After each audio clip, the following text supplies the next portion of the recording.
Module 1 is a fairly straightforward introduction to marketing and revenue management. I've also included a glossary of some key terms, so I think that you would understand that anytime we include a glossary, that's going to be an important place to focus. So just to reiterate from the introduction, you're looking at the marketing piece is always from just the PowerPoints and no textbook.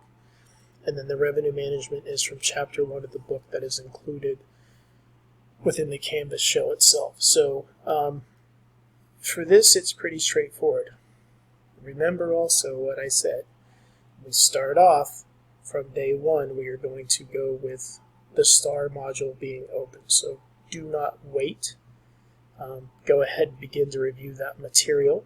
There's quite a bit of it, and some of the videos are lengthy, not terribly lengthy, but also very important. And this is maybe the first time that you look and say, okay, this is a lot of math. So as I said, please reach out if you have questions. I'm more than happy to answer them.